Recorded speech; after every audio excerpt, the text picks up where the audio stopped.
August 26, 1346. A hillside in northern France.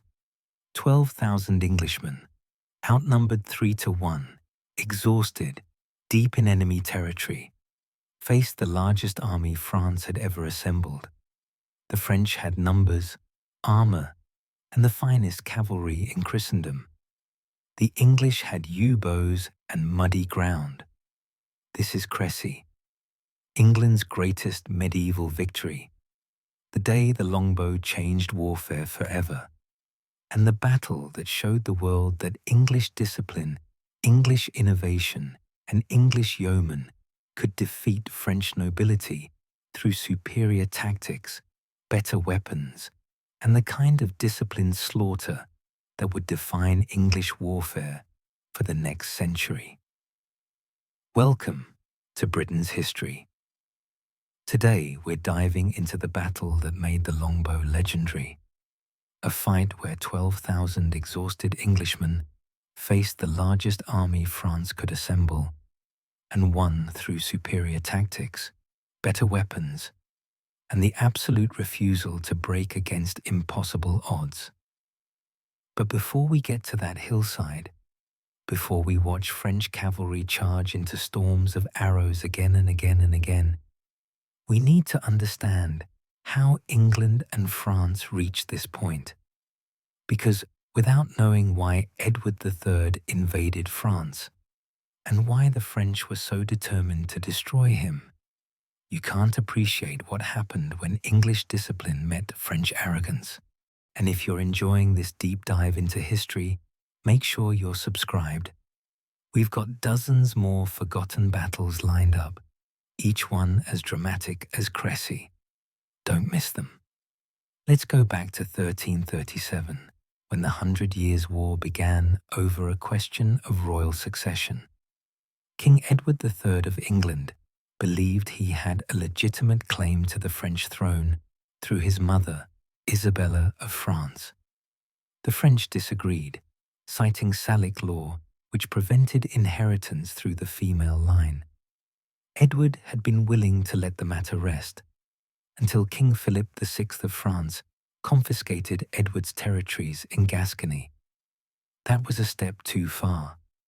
Edward declared himself the rightful king of France and invaded to press his claim. For 9 years, the war sputtered along with raids, sieges, and naval battles, but no decisive confrontation. Then in July 1346, Edward launched a major invasion. He landed in Normandy with about 15,000 men, mostly English longbowmen and men-at-arms, with some Welsh infantry. His plan was to raid through northern France, cause maximum economic damage, and force Philip to negotiate. The campaign went brilliantly at first. Edward's army swept through Normandy, burning, looting, and destroying everything in their path. They sacked Caen, one of France's wealthiest cities. They marched toward Paris, getting close enough to panic the French court. But Philip was assembling a massive army, the largest force France had gathered in decades. Knights from across France answered the summons.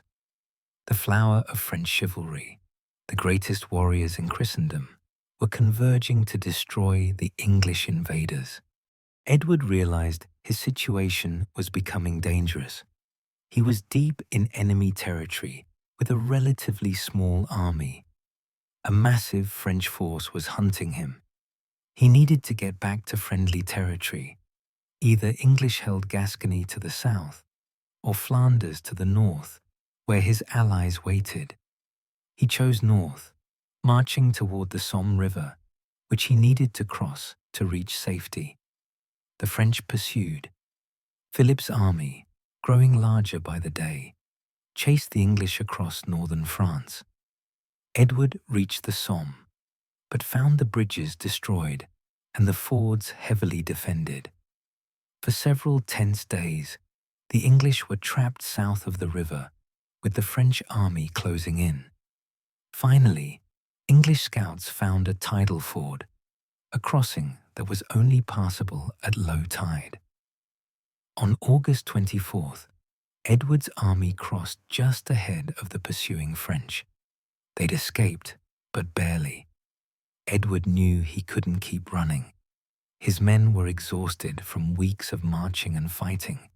His supplies were running low. The French army was larger and growing larger still as more contingents arrived. If he kept retreating, the French would eventually corner him in worse conditions. Better to choose his ground, deploy his army in a strong defensive position, and force the French to attack him on his terms.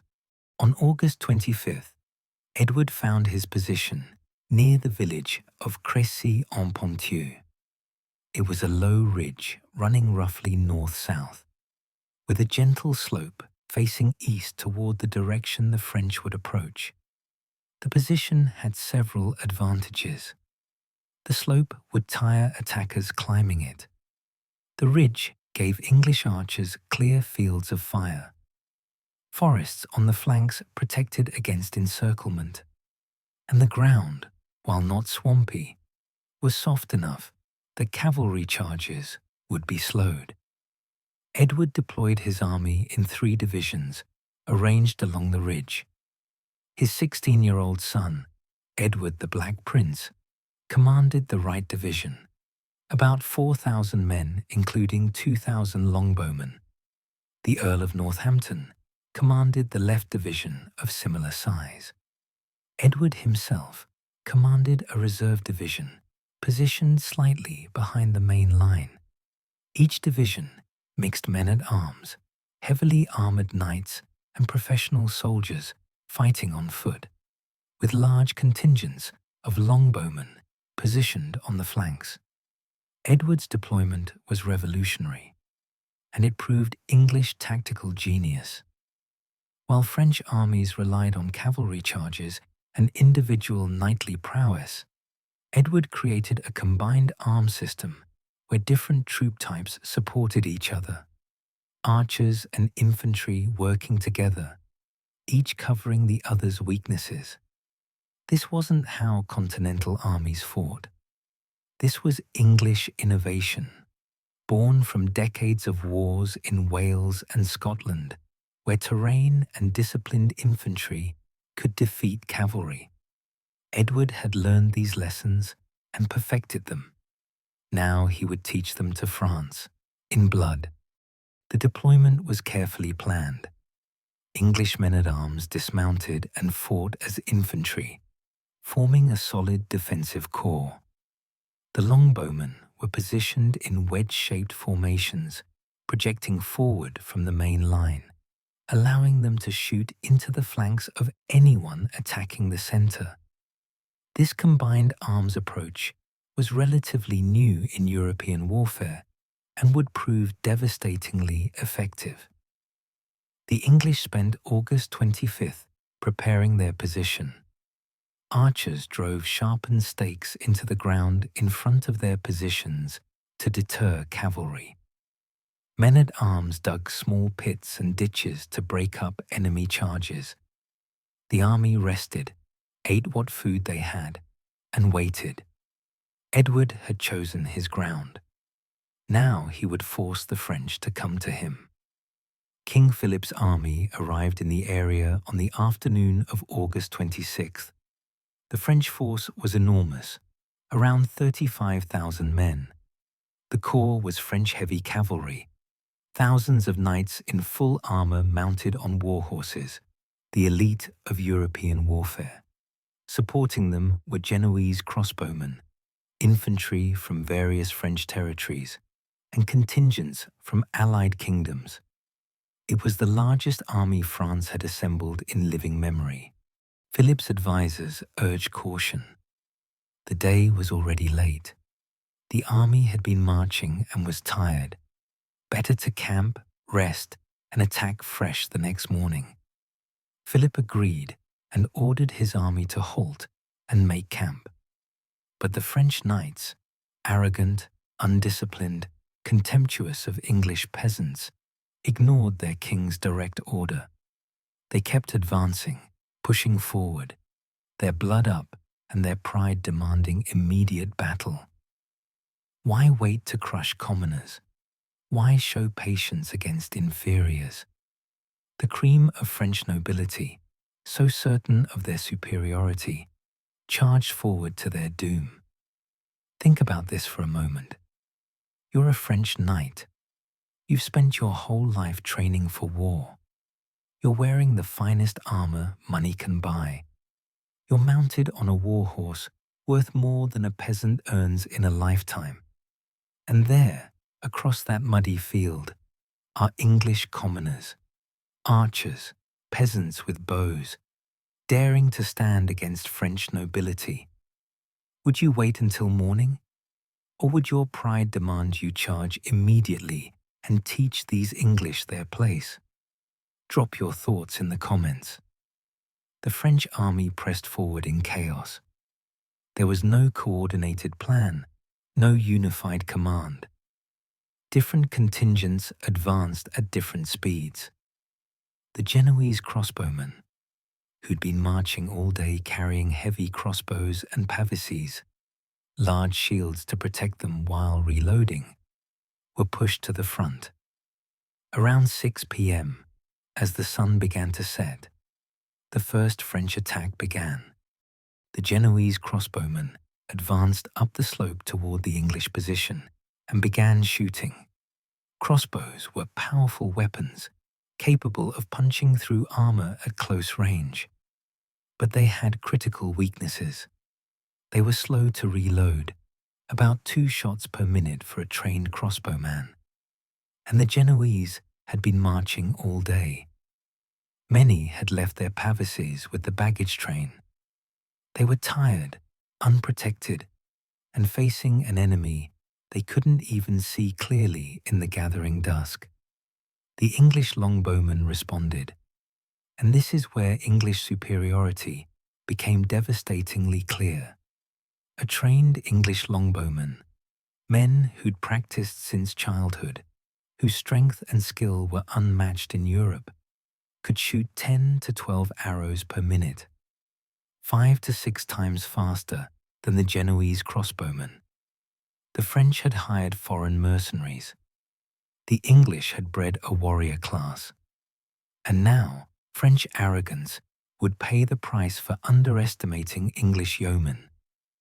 Thousands of English arrows fell on the Genoese like deadly rain. The crossbowmen, exposed and unable to effectively return fire, began taking terrible casualties. Men fell with arrows through their necks, faces, and the gaps in their armor. The survivors tried to retreat, but French cavalry was pressing forward behind them, eager to get into the fight. The Genoese were trapped between English arrows ahead and French knights behind. The French knights, seeing the Genoese retreating and viewing it as cowardice, began riding them down. French cavalry trampled their own crossbowmen in their eagerness to reach the English. It was chaos. French forces tangling with each other, men dying from friendly fire, all while English arrows continued to fall in devastating volumes. Then the French cavalry charged. Thousands of armored knights spurred their horses up the slope toward the English lines. They presented a terrifying sight. The finest cavalry in Europe, men who'd trained their entire lives for mounted combat, thundering forward in full armor. If they reached the English line, their lances and swords would shatter the defensive formations. Medieval infantry couldn't stand against heavy cavalry in open battle. Everyone knew that. But the French never reached the English line. The longbowmen opened fire at maximum range. Arrows fell in clouds, darkening the sky. Horses were hit and fell, throwing their riders.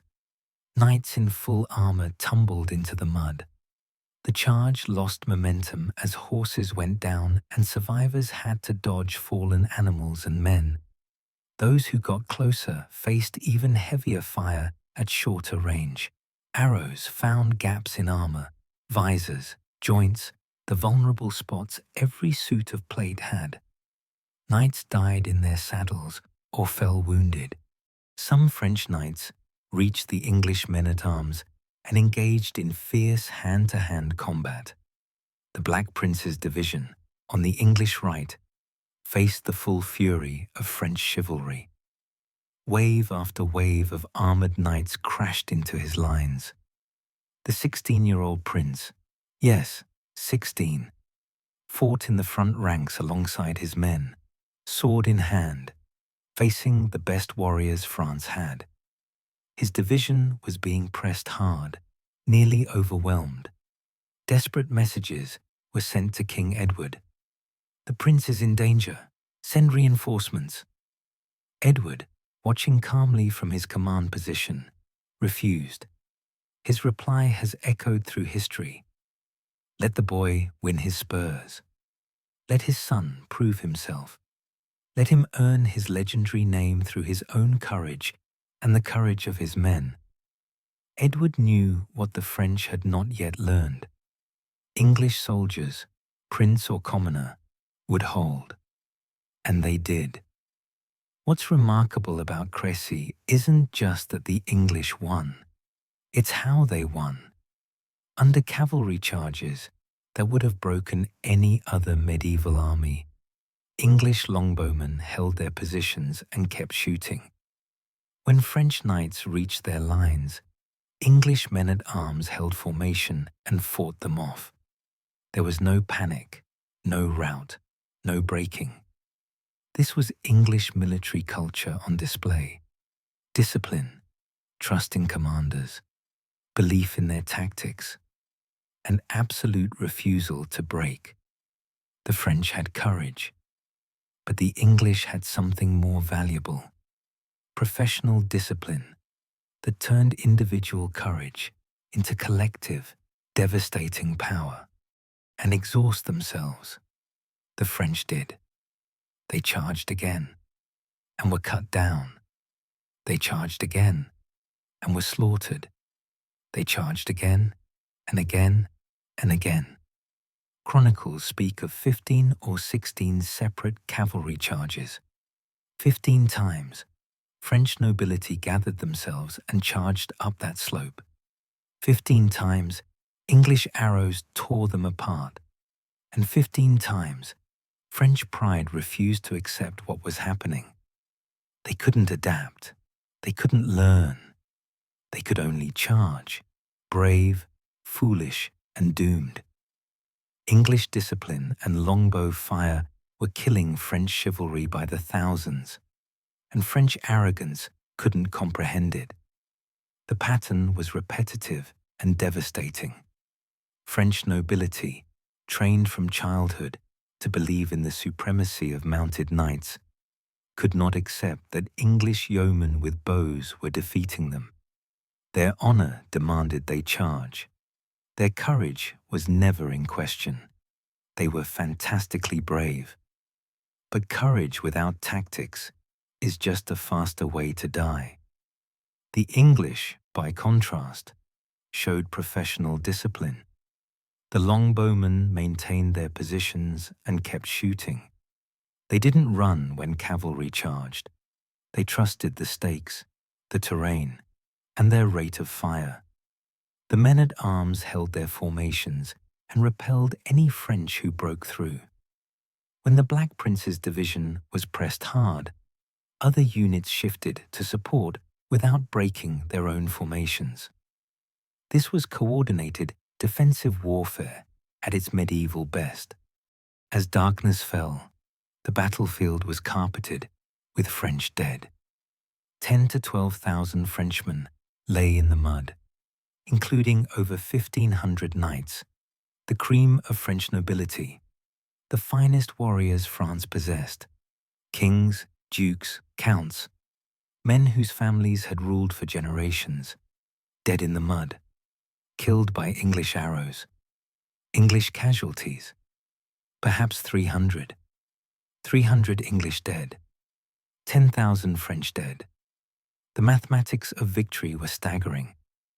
For every Englishman who fell, 30 Frenchmen died. It wasn't a battle, it was a slaughter. And England had delivered it with yew-wood, discipline, and the courage of English yeomen who refused to break against impossible odds. Among the French dead was the King of Bohemia, who was blind but insisted on being led into battle, tied to his companions' horses, so he could strike at least one blow. The Duke of Lorraine was killed. The Count of Flanders died.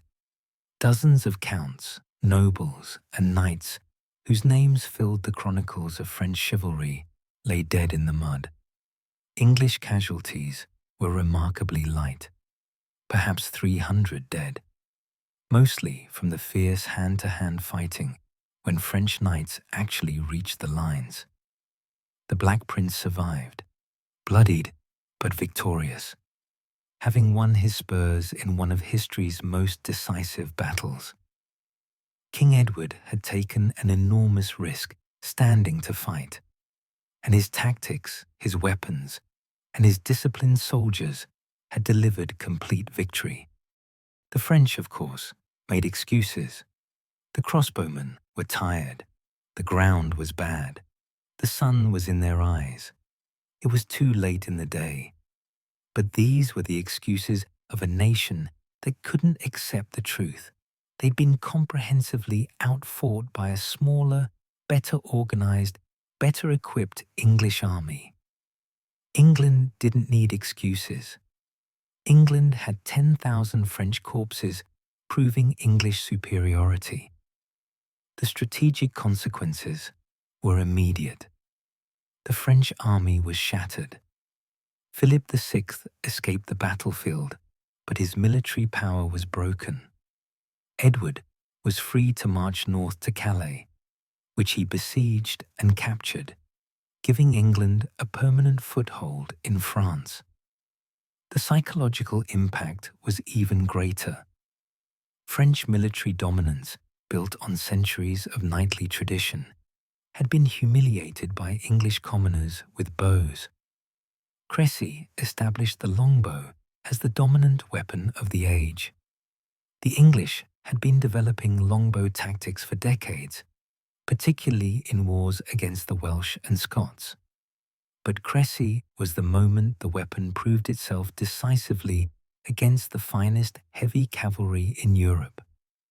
For the next century, English armies built around massed longbowmen would dominate European battlefields. The battle also marked a turning point in medieval warfare.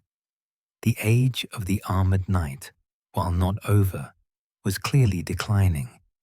Heavy cavalry remained important, but they could no longer dominate battlefields through shock charges alone. Infantry armed with effective ranged weapons, deployed in strong defensive positions with good fields of fire, could defeat cavalry. This lesson would reshape European military thinking over the following century. From a French perspective, Crécy was national trauma. The finest army France could assemble had been destroyed by a force 1/3 its size. The flower of French nobility, men whose families had fought for generations, lay dead on a muddy hillside. The psychological blow was immense. French military confidence, so high before the battle, was shattered. It would take years for France to recover militarily and psychologically from Crécy's disaster. The longbow itself deserves emphasis because it was uniquely English. This wasn't a weapon anyone could pick up and use. It required years of dedicated training, strength built from childhood, and a culture that valued archery as a national skill. English law required regular archery practice. Every able-bodied man practiced after church on Sundays. Boys started at age 7, building the enormous upper body strength needed to draw a war bow. Some had draw weights over 150 pounds, more than most men could even pull.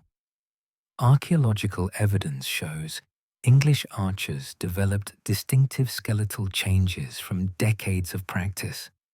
Enlarged left arms, reinforced finger bones, spinal adaptations. This was English culture weaponized, while French knights trained individually in expensive armor. England created a system that turned farmers into the deadliest ranged infantry in the world. At Crécy, that system delivered industrial-scale slaughter. This investment in training created a professional archer class that was devastating in battle. At Crécy, perhaps 7,000 English longbowmen were shooting 10 to 12 arrows per minute. That's 70 to 84,000 arrows in the air every minute during peak firing.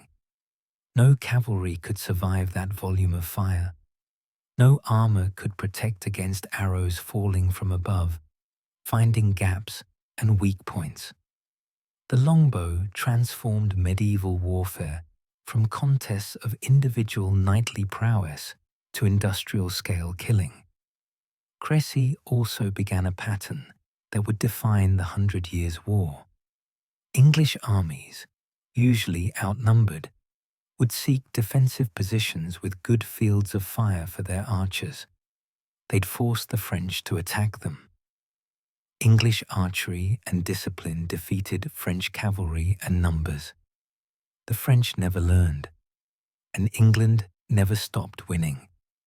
And we're covering every single one of these victories, every impossible English triumph. Subscribe so you don't miss them, because this channel exists to tell the stories of English dominance that changed the world. If this is the kind of history that makes you proud to be English, the forgotten triumphs, the impossible victories, the moments when English courage and English skill changed the world, then you know what to do. What other English triumphs should we cover? Drop your suggestions below. Thank you for watching Britain's history. The stories that made Britain great, told the way they deserved.